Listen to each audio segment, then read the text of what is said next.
2023년 2월 12일 길가온교회 주일예배 말씀입니다. 오늘 본문은 사사기 19장 1절에서 15절까지 말씀입니다. 7절까지 봉독하겠습니다.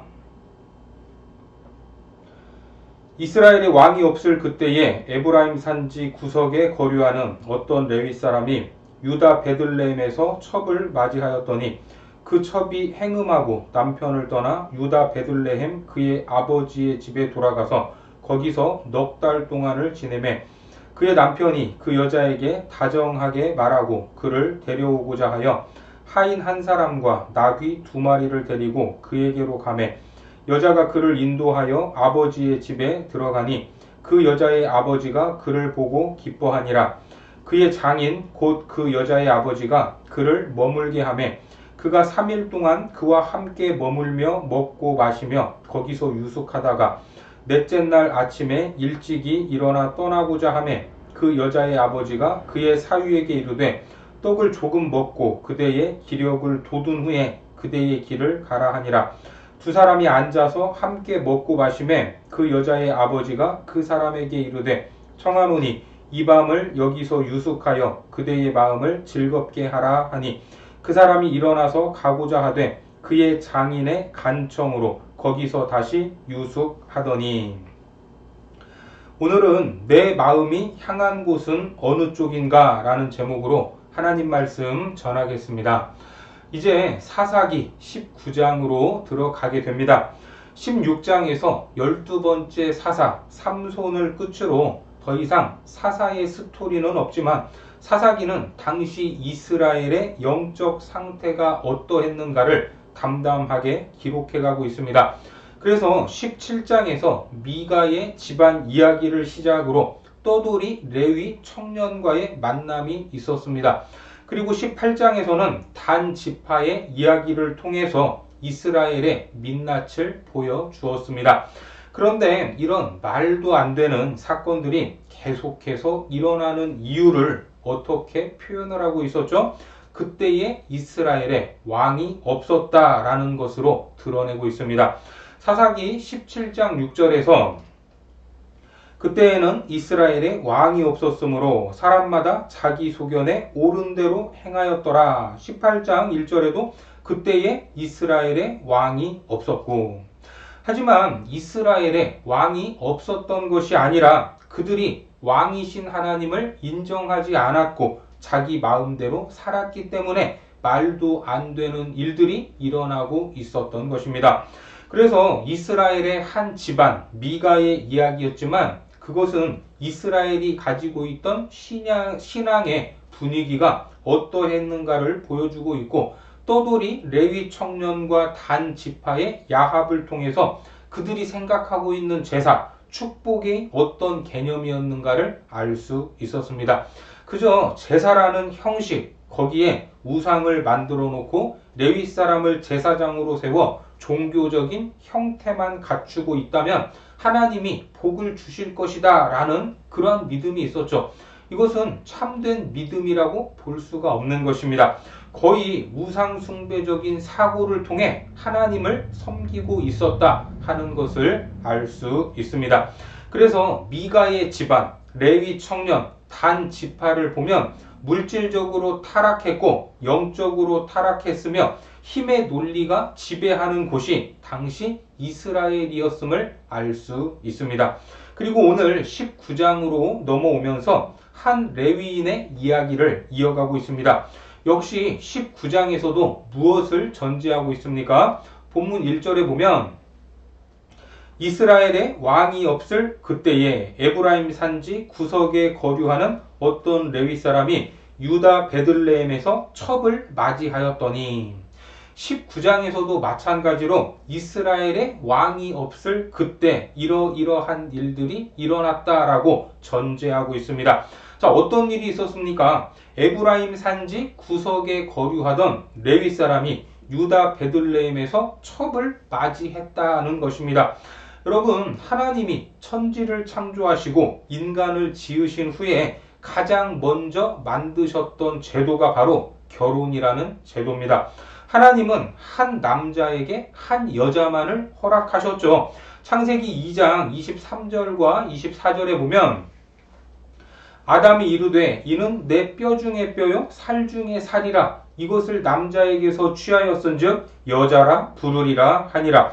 이러므로 남자가 부모를 떠나 그의 아내와 합하여 둘이 한 몸을 이룰지로다. 여기에서 남자는 히브리 말로 이쉬, 여자는 이시아입니다. 그러니까 이시아, 이거는 아내다라는 의미로 요즘 이 결혼 축가로 많이 불리고 있는 제목이 있죠. 이쉬가 이시아에게라는 이 노래가 여기서 나온 제목입니다.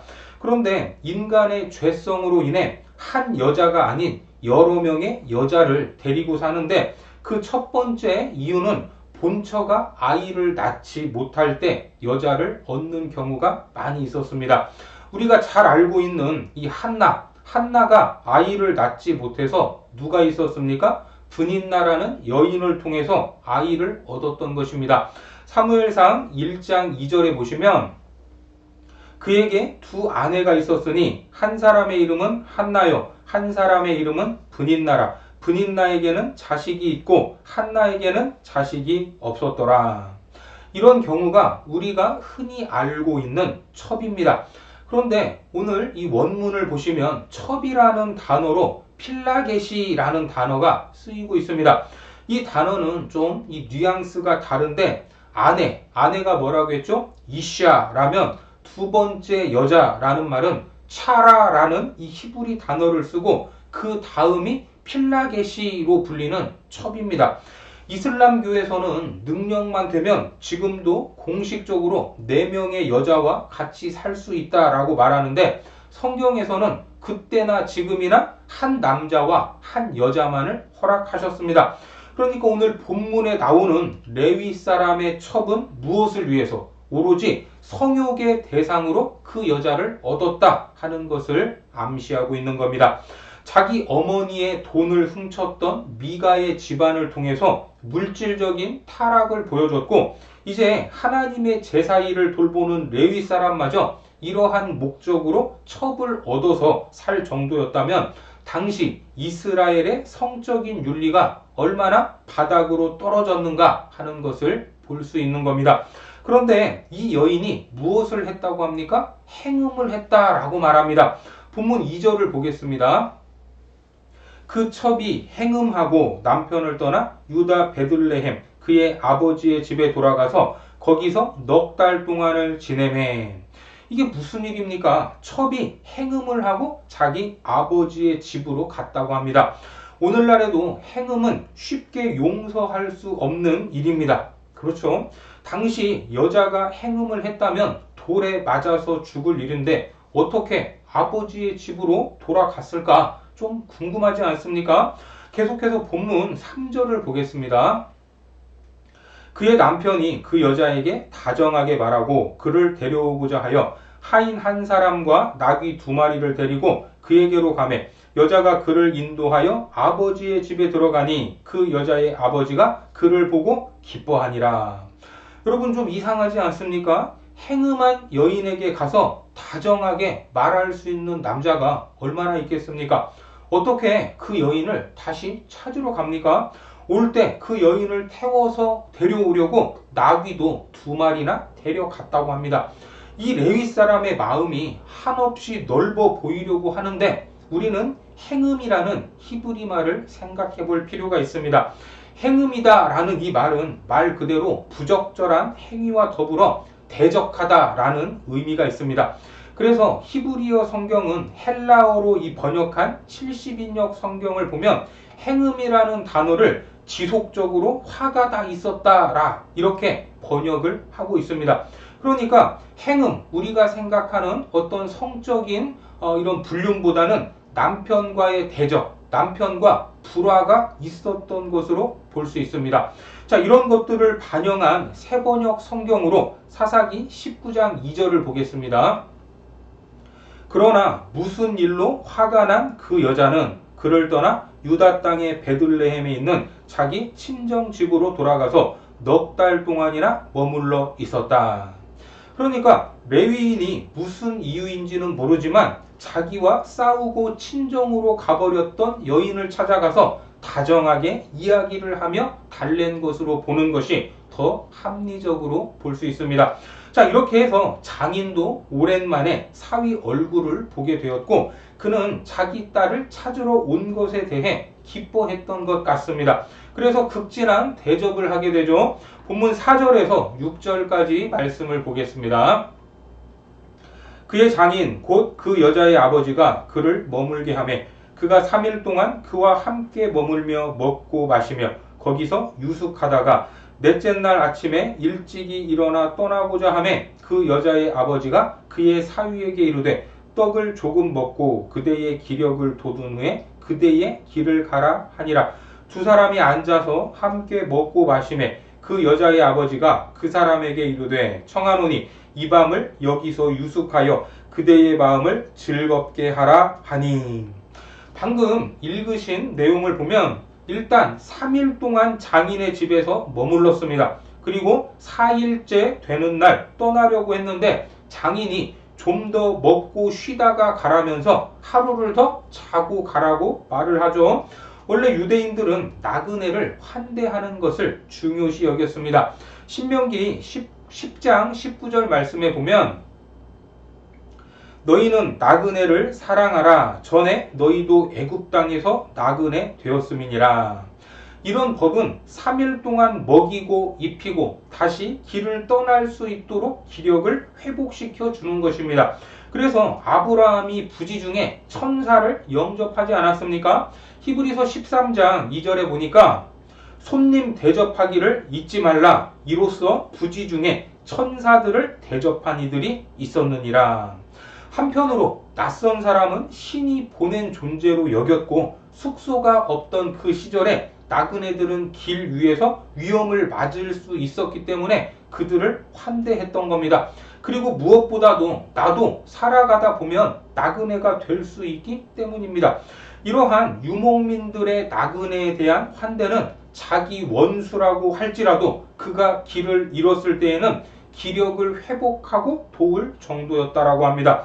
물론 여기에 나오는 이 레위 사람은 남이 아니라 사위였기 때문에 이러한 대접을 받았을 것입니다. 그런데 지금까지 이 레위인이 며칠을 머무르고 있죠? 4일째 머무르고 있습니다. 계속해서 본문을 보겠습니다. 8절과 9절입니다. 다섯째 날 아침에 일찍이 일어나 떠나고자 하매 그 여자의 아버지가 이르되 청하노니 그대의 기력을 돋우고 해가 기울도록 머물라 하므로 두 사람이 함께 먹고 그 사람이 첩과 하인과 더불어 일어나 떠나고자 하매 그의 장인 곧 그 여자의 아버지가 그에게 이르되 보라 이제 날이 저물어 가니 청하건대 이 밤도 유숙하라. 보라 해가 기울었느니라. 그대는 여기서 유숙하여 그대의 마음을 즐겁게 하고 내일 일찍이 그대의 길을 가서 그대의 집으로 돌아가라 하니. 이제 5일째가 됐는데 또 더 쉬었다 가라면서 붙잡고 있습니다. 해가 기울고 있으니 자고 내일 가라는 것입니다. 하지만 여기에서 레위인은 뿌리치고 일어서게 되죠. 10절에 보시면 그 사람이 다시 밤을 지내고자 하지 아니하여 일어나서 떠나 여부스 맞은편에 이르렀으니 여부스는 곧 예루살렘이라. 안장 지운 닭이 2마리와 첩이 그와 함께 하였더라. 결국 5일째 되는 날 저녁에서야 출발을 하게 됩니다. 아니 출발을 하려면 일찍 출발을 할 것이지 왜 저녁까지 뭉구적거리다가 출발을 하려고 합니까? 지금까지 놀았는데 좀 더 놀면 안 됩니까? 왜 그랬을까? 이 사람은 어떤 사람입니까? 레위인입니다. 레위인. 그렇죠? 쉽게 말해서 목사인 제가 집안에 급한 일이 생겼다고 해도 주일은 지키겠습니까? 안 지키겠습니까? 주일은 지키고 가지 않겠습니까? 그러니까 이 레위 사람은 언제 자기 첩을 데리러 출발했을까? 안식일에 레위 사람으로 해야 할 일을 한 후 그 다음날 출발했을 것입니다. 그런데 베들레헴까지 와서 며칠을 머물렀어요? 5일을 꽉 채워서 머물렀습니다. 이제 7일째가 안식일인데 더 이상 머물 수 있습니까? 없습니까? 죽으나 사나 출발해야 했던 것입니다. 아니, 자기 직분을 생각을 했더라면 더 일찍 출발해야 했습니다. 2, 3일만 있다가 출발해야 레위인으로서 안식일을 준비할 수 있을 것 아닙니까?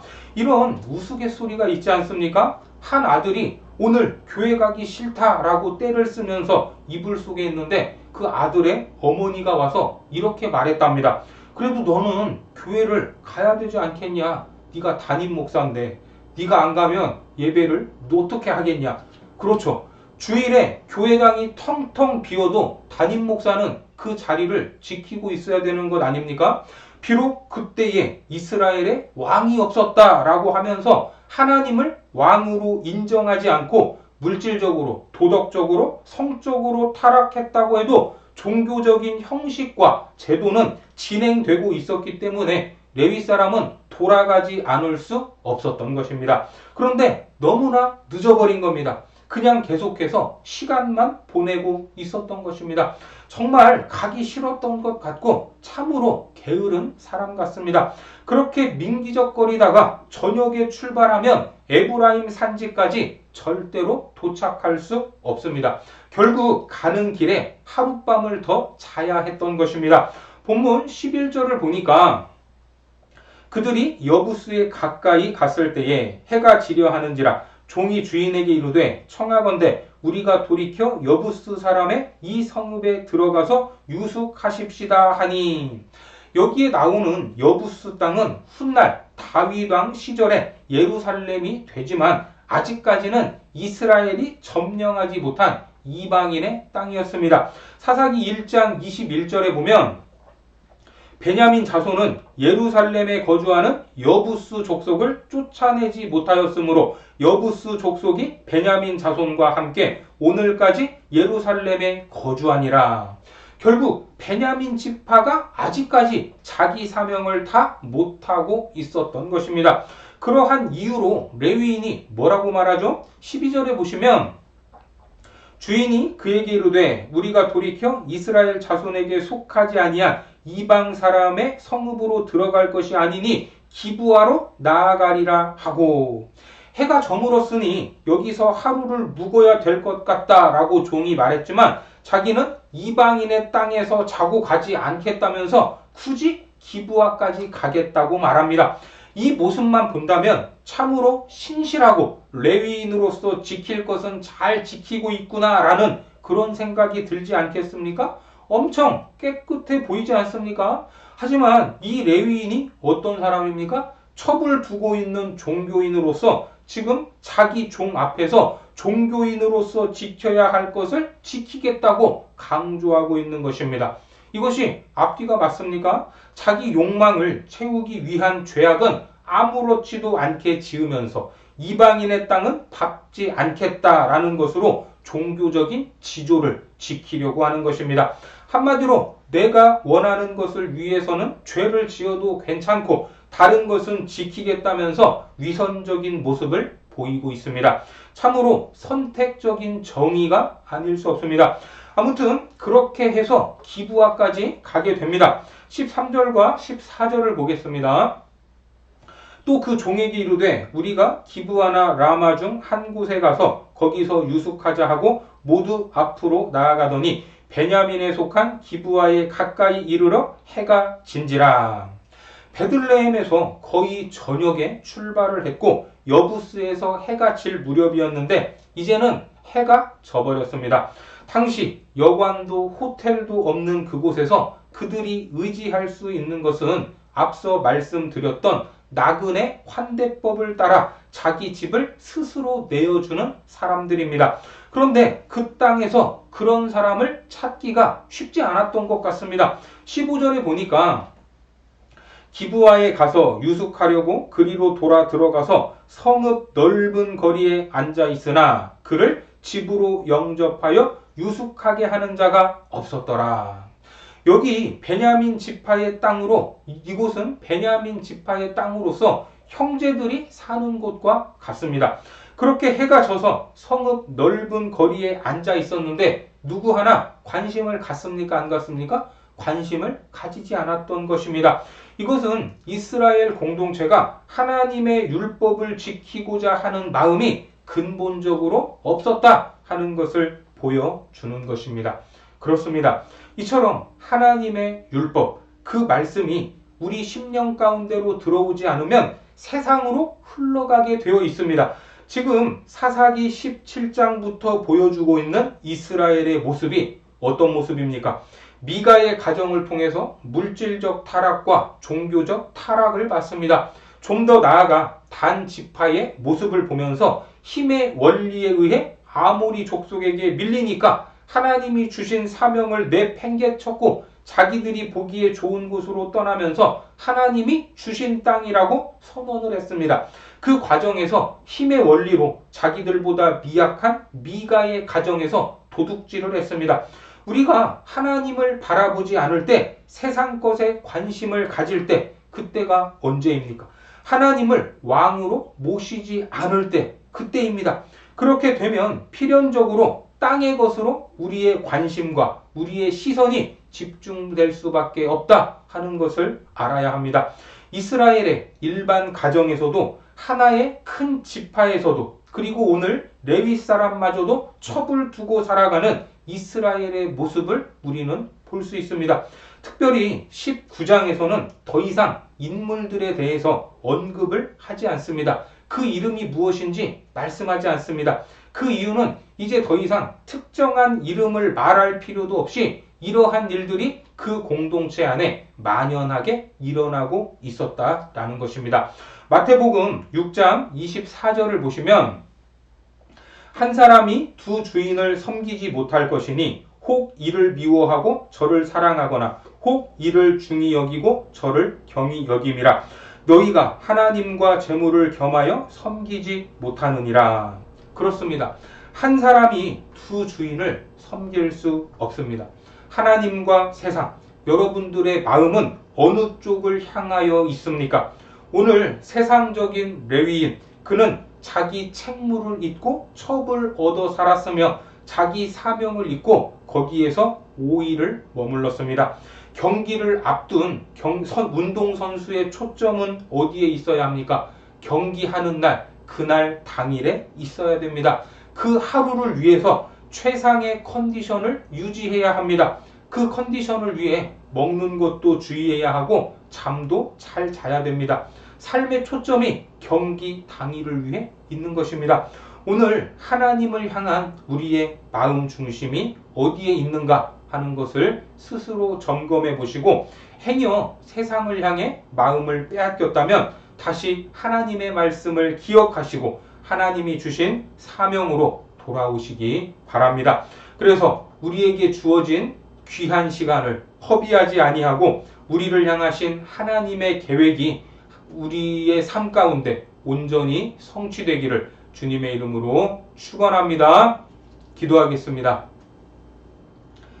하나님, 우리의 마음이 두 주인을 향해 갈 수 없다는 것을 고백합니다. 우리 심령이 말씀으로 채워지고 성령으로 충만하여 하나님만을 섬기기를 원합니다. 내 삶에서 바라보는 것이 무엇인지, 내 삶에서 해야 할 것이 무엇인지 바로 알게 하시고 세월을 아껴 우리를 향한 하나님의 계획이 이루어지고 하나님의 뜻이 성취되도록 사용하여 주옵소서. 예수님의 이름으로 기도드립니다. 아멘.